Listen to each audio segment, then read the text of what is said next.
అంటే వాలంటీర్లు ఇంకా ఆపేసినట్టన్నా పెన్షన్లు కూడా తెలుగుదేశం నాయకులే తీసుకెళ్ళిస్తున్నారు. తెలుగుదేశం నాయకులు ఎక్కడ ఇవ్వట్లేదండి. మొదటిసారి తెలుగుదేశం నాయకులు వెళ్ళాం మేము 7,000 రూపాయలు ఇచ్చేటప్పుడు తెలుగుదేశం నాయకులుగా మేమంతా వెళ్ళి మా ప్రజాప్రతినిధులు కూడా వెళ్ళి ప్రజలందరికి కూడా వివరించి చెప్పడానికి వెళ్ళాం. మేము ఎలా ఇచ్చారు 7,000 రూపాయలు ప్రతి నెల వాళ్ళకి వస్తాయని వాళ్ళు ఏమైనా భ్రమపడతారేమోనని కాదమ్మా. ఆ రోజు చెప్పిన విధంగా చంద్రబాబు నాయుడు గారు వాగ్దానం చేసిన విధంగా 4,000 రూపాయల పెన్షన్ని 3,000 నుంచి 4,000కి పెంచడం జరిగింది. అలాగనే గత 3 నెలలకి సంబంధించినటువంటి పెన్షన్ను కూడా కలిపి ఈ నెలలో ఇస్తున్నాము 7,000 రూపాయలు. నెక్స్ట్ మంత్ నుంచి మీకు 4,000 రూపాయల పెన్షన్ వస్తుందని చెప్పేసి మేము వాళ్ళకి సర్ది చెప్పడానికి వెళ్ళాము. అలాగనే మా నాయకత్వం అంతా కూడా మా తెలుగుదేశం క్యాడర్ అంతా కూడా ఆ రోజు పార్టిసిపేట్ చేసింది. దాన్ని అంతా కూడా ప్రజల దగ్గరికి తీసుకెళ్ళాం మేము అందరం కూడా.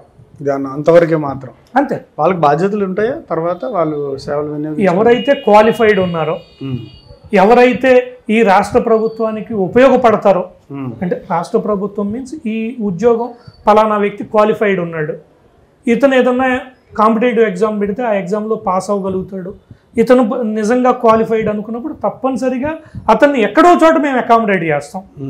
ఇంత వాలంటీర్ వ్యవస్థ అవసరం లేదు. చూడండి నేను అడుగుతాను, ఇంతకుముందు ప్రతి గ్రామంలో ఒక పబ్లిక్ డిస్ట్రిబ్యూషన్ సిస్టమ్ ఒకటి ఉండేది. పేద ప్రజలు బియ్యం తీసుకెళ్ళడానికి కందిపప్పు తీసుకెళ్ళడానికి వాటికి ఎక్కడో ఒక షాప్ ఉండేది. ఆ ప్రజలంతా ఆ షాప్ దగ్గరికి వచ్చి వాళ్ళకు కుదిరినప్పుడు ఆ నెల రోజుల్లో 10 రోజుల్లో ఎప్పుడు కుదిరితే అప్పుడు వచ్చి తీసుకెళ్ళేవాళ్ళు. ఇవాళ మా ఆలోచన ఏంటంటే ఆ ఉన్న ఒక షాపుని 2 షాపులో 3 షాపులో చేద్దామనేది ఆలోచన. ప్రభుత్వానికి ఇంత వ్యవస్థ అవసరం లేదు. ఒక గ్రామంలో ఉన్నటువంటి ఒక షాపుని పబ్లిక్ డిస్ట్రిబ్యూషన్ ఏదైతే చౌకధరల డిపో ఉందో దాన్ని 2 గానో 3 గానో విభజించితే ఇంకా ప్రజలకు చెరువులో ఉంటుంది, ప్రజలు వచ్చి తీసుకెళ్తారు ఎప్పుడు కుదిరితే అప్పుడు అనేటువంటి ఆలోచన చేస్తూ ఉన్నాం. కానీ జగన్మోహన్ రెడ్డి చేసినటువంటి పిచ్చి ఆలోచన రాష్ట్ర ప్రభుత్వం ఖజానా మీద ఎంత ప్రభావం చూపించిందో అందరూ ప్రజలంతా కూడా మేధావులంతా కూడా ఆలోచన చేయాలి. ఇప్పుడు ఒక గ్రామానికి ఒక 15-20 మంది వాలంటీర్ వ్యవస్థ అవసరమా? ఏ రాష్ట్రంలో ఉన్న ఇట్లాంటి వ్యవస్థ ఉందా? తుగ్లక్ పాలన కాకపోతే జగన్మోహన్ రెడ్డిది 10-15 మంది వాలంటీర్ వ్యవస్థ కావాలా ఈ బియ్యం తీసుకెళ్ళి ప్రజలకు పంచడానికి? ఇంతకుముందు ఎవరు తీసుకెళ్ళలేదా? ప్రజలంతా ఇంతకుముందు సుఖ సంతోషాలతో లేరా? అలాంటి వ్యవస్థను కాకుండా ఈ రాష్ట్రంలో ఈ ప్రభుత్వానికి ఈ ప్రజలకి ఉపయోగపడేటువంటి వాళ్ళు ఎవరైతే క్వాలిఫైడ్ ఉన్నారో వాళ్ళందరినీ కూడా తప్పనిసరిగా వాళ్ళందరినీ అకామిడేట్ చేసుకుంటూ వెళ్తాం. ఎవరిని తొలగించేటువంటి పద్ధతి ఉండదు.